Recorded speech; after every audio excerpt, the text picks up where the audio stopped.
What's up guys, it's Nathan Larsen and welcome to my studio.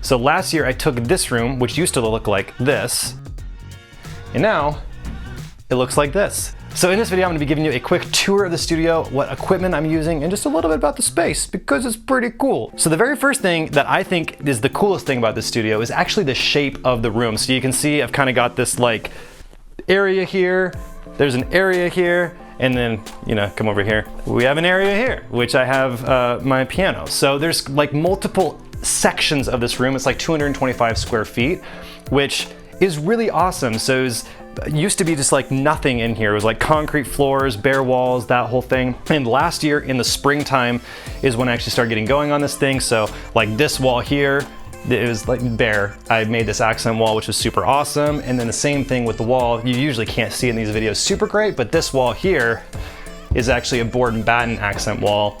I did that as well. So there's some really cool stuff that we did with this space, as well as just equipment that I was able to kind of get last year and start expanding the studio and growing the studio. The very first thing I think that's worth saying is that I've been producing music for like almost 14 years. And for the overwhelming majority of that time, I didn't have a studio like this. I was pretty much like in spare bedrooms and like really simple setups. And this is the first like real nice studio that I've been able to have. And for those who are thinking, hey, like, what of this stuff is actually really important and what of this stuff is not super important, I'm gonna kind of touch on some of those things. So if you're looking to expand your studio or make your studio nicer or better, what things are more aesthetically pleasing that don't really matter versus what things are actually make the biggest difference in your studio. So this space here, right here, is pretty much just like the lounge space. It is the couch space that I do a lot of reading here. Sometimes I do video shoots here. This is kind of one of those spaces where if I'm doing a video where I just want to like talk to you guys, have a conversation, and this is kind of just like a space where if I need to step away from my desk, I can do that. And if I have a musician over in the studio, like a vocalist, if I'm working on something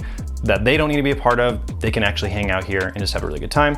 The piano area back in here, this one is probably the space that I use the least. It's kind of just like here. I don't actually ever record this thing because, well, it's like out of tune and doesn't sound very nice, but yeah, it's there. So I can do some songwriting on it or whatever if I want. Walls. So now on the walls, you can see here I have the guitar, which is my Taylor. I don't actually play it that much. My 6-string bass, which this thing's awesome. Actually, I borrowed this from my buddy Tate Hundal, and I just never gave it back. So Tate, if you're watching this video, tell me how much I owe you. And then this here is my Anthem guitar. If you don't know anything about Anthem guitars, they used to be made by Ibanez, and they're not made anymore. Yeah, it's primarily because they suck. But it's nice decoration on the walls. So there's that. And then the esteemed and well-coveted YouTube award. 100K, you know, just right there, so beautiful. There's space for growth. So, you know, once I get the 10 million subscriber plaque, yeah, whatever. Then this here is really the main meat and potatoes. Let's get this out of the way. As far as like equipment and everything that I'm using, it's actually really simple. This desk is kind of the first thing that people are gonna be interested in. So this desk is from a company called Buso Audio. They're in Europe. I forget if it's like Romania or something, like, or Bulgaria. Anyway, it's in Europe somewhere. I apologize, I can't remember where. This thing was like the first purchase that I made that I felt like legitimately started making a massive difference in just everything. So obviously you can see I have the rack space. I have 3 units of rack space right here on each. So there's 3 of 3. So there's 9 units of rack space. So obviously not all the way filled. We'll get to that stuff here in a second, but my favorite feature in this desk, the full size pull out tray. And this keyboard here is my all-time favorite keyboard. It's like the best keyboard I think you could possibly get if you are like a pianist like me. So this is actually the second version of the Complete Control S88. I actually bought the first version, I think in the first year that they came out with it. And then thanks to YouTube, I now have an audience and Native Instruments sent me this one, so that was pretty cool. But that right there is awesome because I can just slide it away, I can pull it out, I can do all sorts of different things with it. As far as some of the other equipment I'm using, the monitors here are the PreSonus R80s. These are also new. Huge thank you to PreSonus, guys. You guys are awesome. I've been using the PreSonus monitors for forever. I started out with the Aris E5 series, and then they sent me the R80s V2. So I was actually one of the first, I believe, like YouTuber people that got to try these out. They sound absolutely phenomenal. I am planning on making a video down the road talking about them a little bit more. The interface that I'm using here is the Antelope Audio Zen Go Synergy Core. I think this is a really good interface. I have a whole video where I talk about this interface and talk about my thoughts toward it. So eventually I am planning on upgrading into an 8-input audio interface, probably something around the lines of the Discrete 8. I really actually do like the Synergy Core, which is like their DSP stuff for the software side of things. It's really, really nice. This guy right here is like one of the more unique things that I have in my studio, and this is the Monogram console. It's the Monogram Creative Console. This integrates with Logic, and every single one of these dials, buttons, sliders is fully customizable. So I've created my own profiles within Logic to actually be able to completely control my DAW literally using this. So like I hardly have to use the keyboard at all when I'm using it. The other thing that's like not sexy, but totally useful is this guy. This is the Furman. It's a power conditioner. So if we have like a lightning storm and something were to like destroy everything, all my gear is protected, which is really good. So this stuff here is my preamp. I have the Tone Beast Black preamp. This thing, it sounds awesome. And then this here is the WA2A analog compressor. It's a 2A compressor, which is based off of like the LA2A, which is like a $3,000 compressor, and this guy's like, I don't know, maybe $800 or $900. And I will say, as someone that only in the last like 6 months actually got hardware, I will say it has made a massive, massive difference, especially on vocals for me. When I'm actually tracking my vocals, being able to compress a vocal on the way in has been absolutely awesome. And my laptop here, the computer tucked away, it's MacBook Pro. I actually kind of forgot what size. It's like 16, 17, or 8. I don't even know because I don't really pay attention to that stuff. But it has 64 gigabytes of RAM and I believe 2 terabytes of solid state internal drive. So those two things are really the big things. I'm not gonna really talk about computers in this video. So that is pretty much the desk. And then really the next thing is acoustic treatment, because this is how I was able to take the room from sounding super, super, super echoey. So obviously super echoey. So acoustic treatment, especially in a room like this where it's quite a bit bigger, is super, super important. So I did get these panels here. I do not remember the brand, I apologize, but they were recommended to me by my buddy Forrest Whitehead out in Nashville, who has been on my channel before. And these have been just absolutely huge for me. And what's really cool is you can actually just take the panels directly off and they're just mounted directly on the wall. So there's no glue. You're not having to deal with anything like that, because sometimes if you get those foam ones, you'll see some people doing glue and it's actually really destructive to your walls.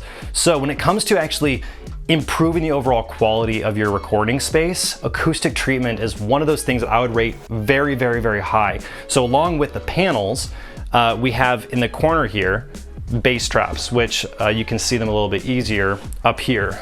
I have bass traps right here, and what these do, and this is like solid using bass trapping material, those actually are going to really bring down the lower frequencies, bass frequencies that cause all sorts of problems when you're mixing. I'll be totally frank, this room is not perfectly treated. There's really not such a thing as having like a perfectly treated room unless you're gonna get someone who actually comes over, does all the measurements and like custom does it for you. That's not really the goal in my mind, because you can always use software like SonarWorks to have a reference so that you can be correcting the room through your monitors, which works really well. As far as just like equipment goes too, I have a completely separate room where I keep a lot of the gear that I'm not using every single day. So like microphones, for example. This right here, for example, is the Loudon Audio LS208, which is arguably one of my favorite microphones. I actually have a video coming out really soon where I talk about this mic specifically and why this is, if it were me, starting from scratch, I could only have one microphone. This is the microphone that I would get. But I'm gonna show you the other microphones that I have and some of the other equipment that I have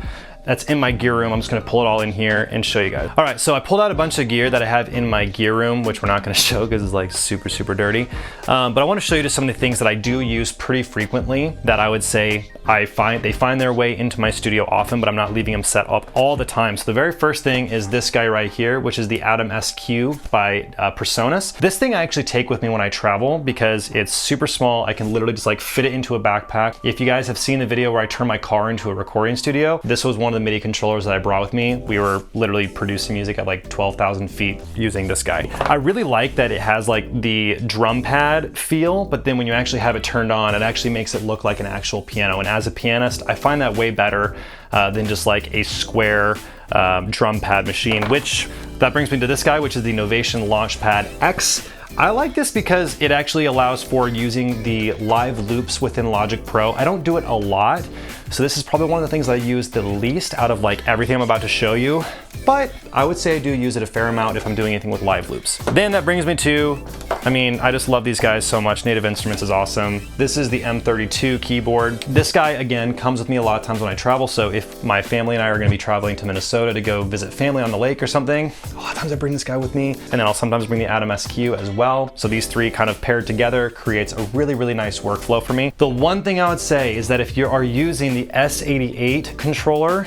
and also the M32, it can cause problems with using the Complete Control plugin, which is a little bit of a bummer, but for just portability and overall use, this thing's really awesome. So the next thing I want to show you, because I realized I didn't talk about it, were just headphones. I do use Audio Technica headphones. So these ones here are the Audio Technica ATH M40s, M40X. Really nice headphones, not super expensive. I think I have 2 other pairs of these that are in the gear room, so if I have musicians coming in to play with me, they have headphones.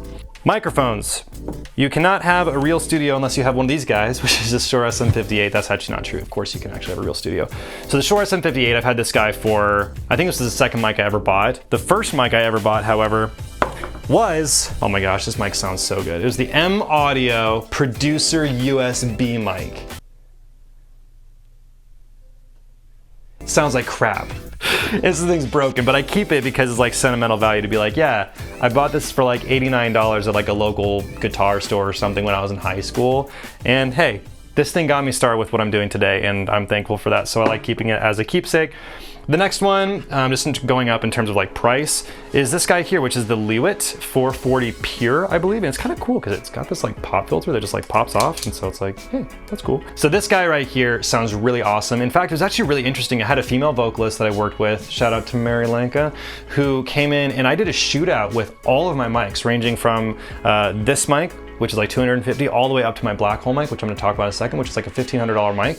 This one won. It like actually just legitimately sounded better on her voice. So for female vocalists that have maybe a little bit of a brighter voice, I think this one could work really well for you. Now, that brings me to, this was the very first mic that I ever got that was like really nice. This is the Avantone CV12. This one has, again, just a lot of sentimental value to me because this is like the very first mic I ever got when I was basically still like not doing a whole lot professionally, but I was able to get this microphone based on the producer that I was learning from at the time.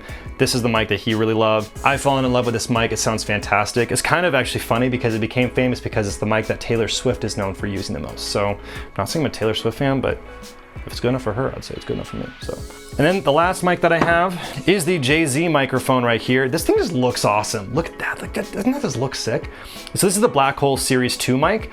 This thing is just, I don't know how else to say it. It's like, this is the most transparent mic I have. It's the most expensive mic I own in my studio. And I will say this microphone right here just sounds freaking awesome on like everything. If you want like clarity and transparency and crispiness and sizzle, get this. And it's also like super light. It's like, it's just so bizarre how light it is. And the shock mount on this thing is super cool. It's in my gear room, but this mic is awesome. It sounds really awesome. This is the mic that sounds the best on my voice if I'm actually just recording myself as a vocalist. And this is also the best mic I have for recording acoustic guitars. So I would say if you have the budget, this thing's awesome. And little side note, if you join my course Producer Accelerator, I have 50% off all these microphones, which is, you know, it's pretty cool. It's like $500 off to $1,000 off. Obviously I can't really like just show you all this stuff, but like I have obviously a lot of software, plugins, sample libraries, all of those things that I use in my studio as well. But all in all, as you can see, my studio, apart from just making it look nice and obviously having a pretty decent setup as far as space and like making it feel aesthetically pleasing, the things that really make the biggest difference in a space like this is absolutely just acoustic treatment